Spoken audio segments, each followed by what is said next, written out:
Godzilla laban kay Doomsday. Sino ang mananalo? Nakakatakot si Doomsday. Natalo niya sina Superman at Wonder Woman, kinaya ang nuclear na bomba, at tuloy-tuloy ang pag-evolve niya kapag nasasaktan. Laban sa maraming kalaban, halos hindi siya mapigilan dahil sa galing niya mag-adapt. Ang laban na ito ay hindi nasusukat sa daya o pakulo, kundi sa tunay na lakas. Si Godzilla ay nasa ganap na ibang antas. Lumalaban si Doomsday sa mga superhero, samantalang si Godzilla ay sa mga natural na sakuna gamit ang kamao niya.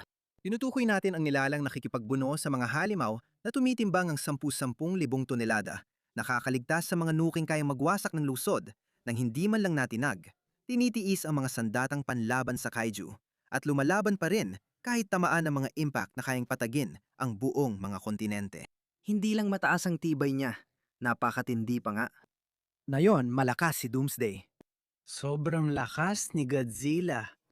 Kung magbanggaan sila, si Godzilla ay may lakas ng nilalang na daan-daang talampakan ng taas at daan-daang libong tonelada ang bigat. Hindi pa nakalaban si Doomsday ng kahit anong kasing laki nun na kayang magbigay ng ganong kalakas na puwersa.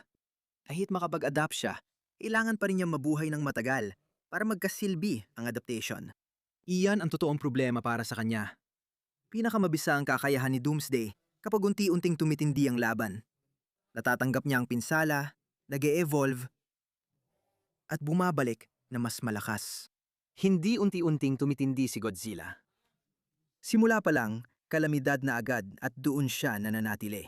Kaya imbes na tumanggap ng tama, mag-adapt at gumanti, nagiging tumanggap ng tama. Isa pang tama, isa pa ulit, at tuluyan kang natatabunan. Oo, delikado ang atomic breath niya at masasaktan siya nito.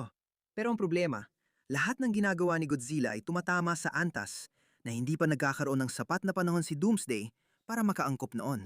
Hindi ito tungkol sa pag-evolve ni Doomsday, kundi kung mabubuhay siya ng matagal para subukan. Panalo si Godzilla dahil sobrang laki ng agwat ng lakas, kaya nadudurog si Doomsday bago pa siya makapag-adapt.